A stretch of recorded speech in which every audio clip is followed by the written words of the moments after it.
Just be glad for all you have that's in today.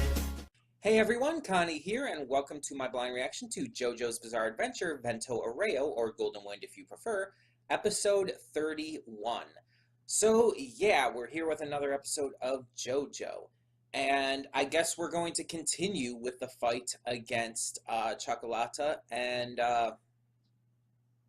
whatever his name is. It's escaping me at the moment. Secco? Secco, it might be Secco. But we have their stands, Green Day and Oasis, and they work exceptionally well together, as we found out last episode. Their stands are basically directly complementary, and it's wonderful to see that. I think we might have seen that before, complementary stands working together like that. But it's been a while. I think it might not have been until, I mean, unless you count Kira with Yoshikage Kira and his killer queen. I actually almost said the dub name or the just localized name, I guess. But unless you count Yoshikage Kira's killer queen along with Stray Cat, then we haven't really seen it since part 3, I think, since Stardust Crusaders. And I can't even remember what it was, but I swear there was a duo stand kind of thing in that. I might be wrong. It's been a while since I've actively watched Stardust Crusaders. But I am watching it again because Rarity Dash just started on it, so yeah. But I'm still at the beginning, so.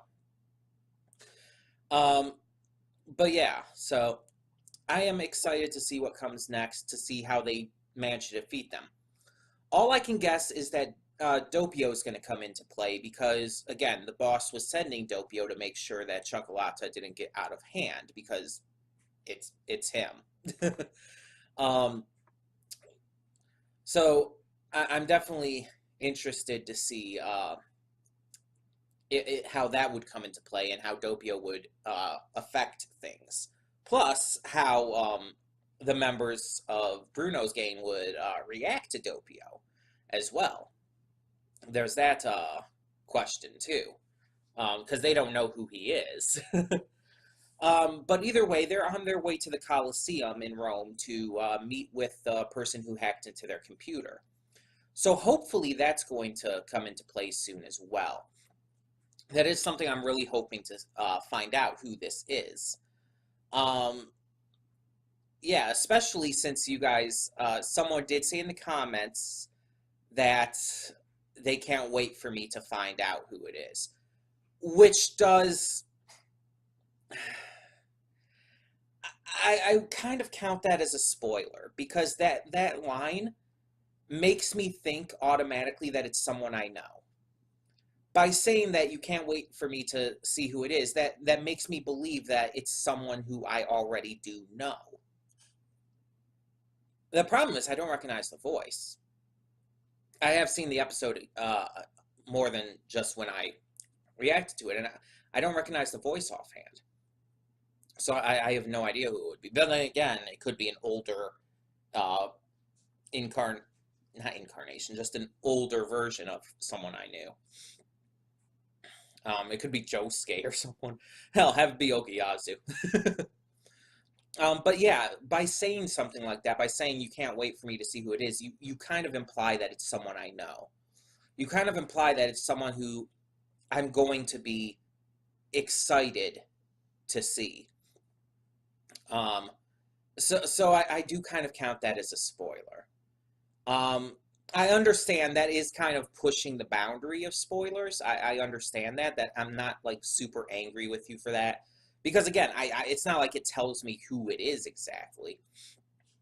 But it is kind of pushing the boundaries, and I really wish you hadn't said that, because then I'd be more in the dark.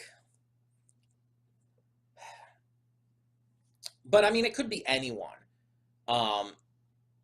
honestly, and who knows where it's going to go. Hell, could be Fugo. That would be interesting. That would you guys have kind of told me already that Fugo doesn't appear again, which again, another spoiler.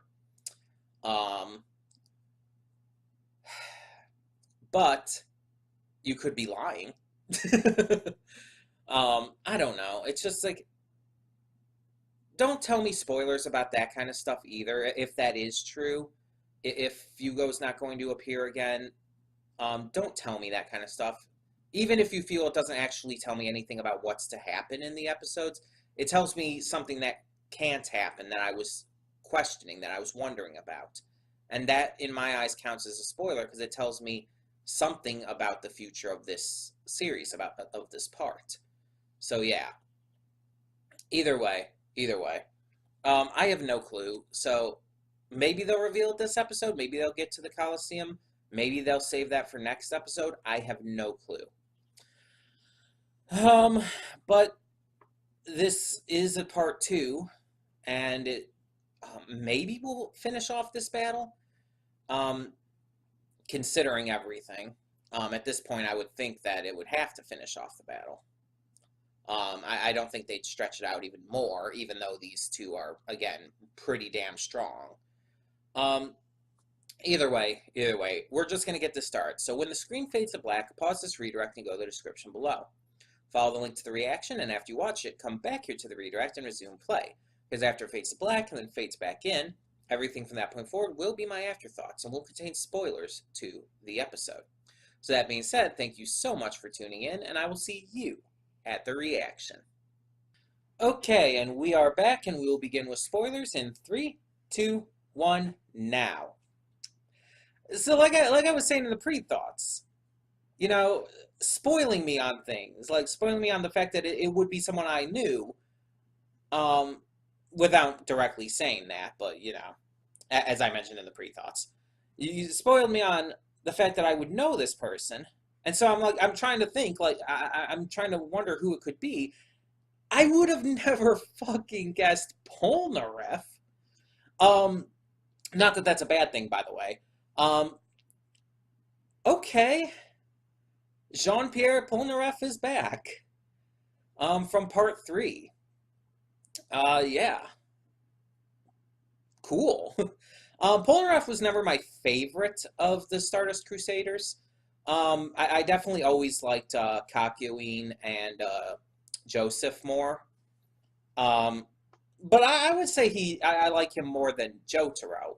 Part 3 Jotaro, to be fair. Because part 4 Jotaro, he's actually a lot better in part 4, in my opinion. Jotaro has kind of gotten better over time, basically. But yeah, in terms of when I watched Stardust Crusaders, he was definitely, I liked him more than Jotaro. And I had nothing wrong with his character in general. Like, I liked his story arc about his sister and everything. And, what is his name? Jay Guile. And I really like how Avdol's first death affected him. It was a really great moment in the series.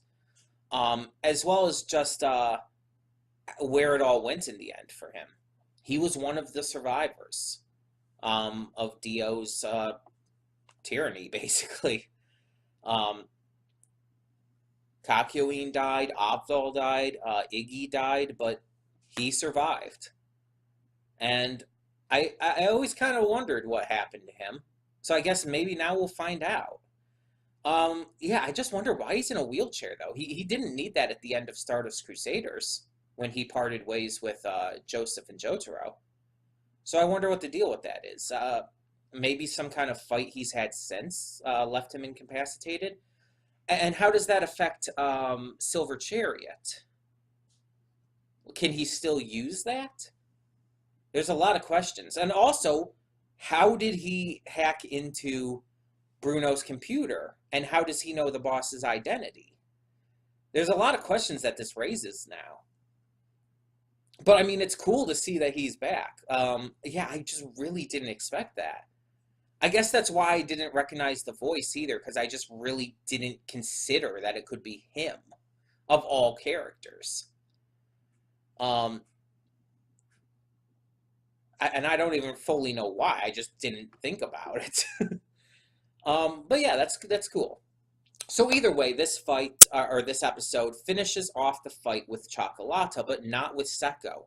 And that's actually really fascinating to me because Chocolata was clearly the stronger of the two and just the more, mentally there. um, he was also the leader. The idea that the leader is defeated first and then Seko, not knowing Chocolata has been defeated and killed, is still a major threat at this point, especially to Bruno directly, as we saw.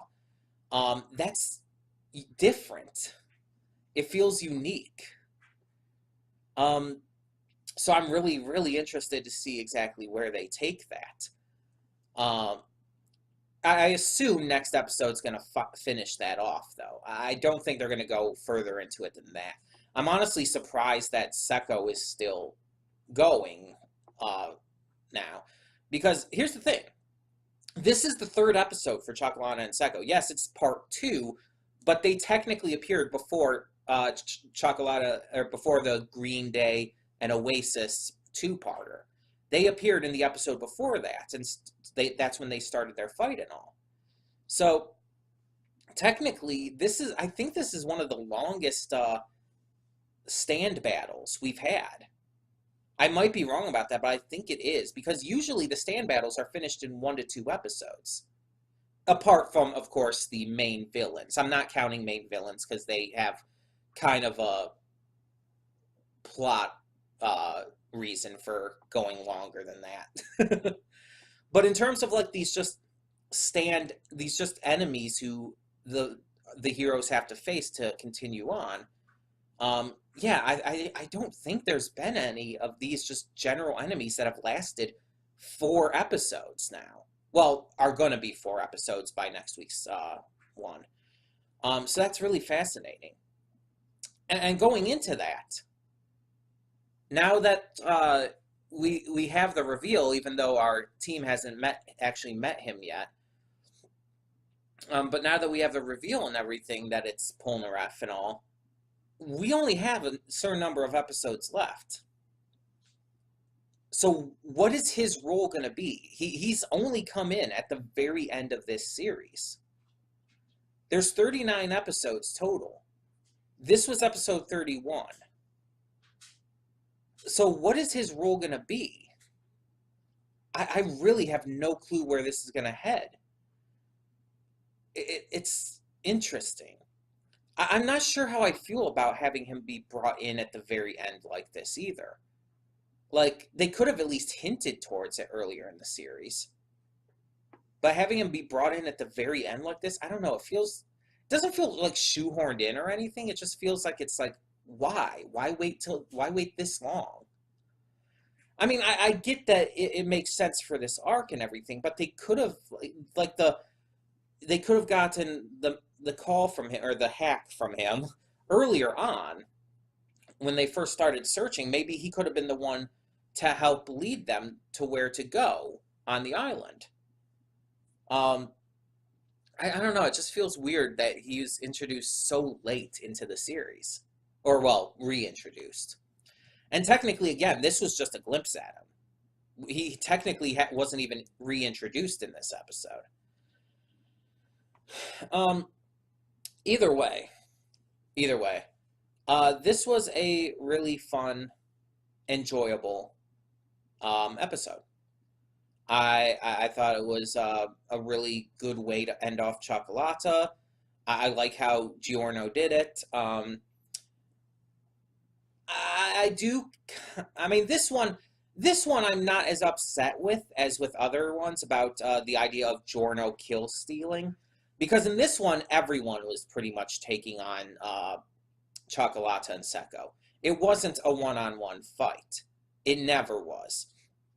So I'm not as upset about it this time, about with Giorno being forced to get the kill. Actually, I thought it was actually played out pretty naturally, unlike some of the other ones. Like, for example, the Fugo one. The one where Fugo was facing the one dude whose name I cannot think of at the moment.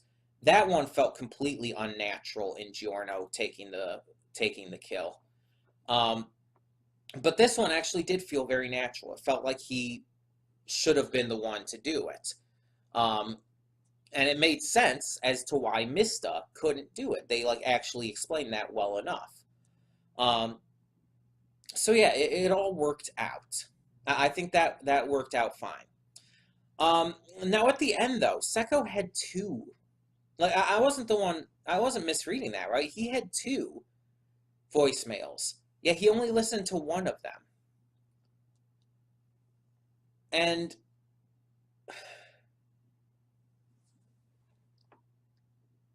it's like, what's the other one? Are we not going to know that? Or maybe he's going to find that out at the very end. Or maybe we're going to find that out like when he's about to die or something.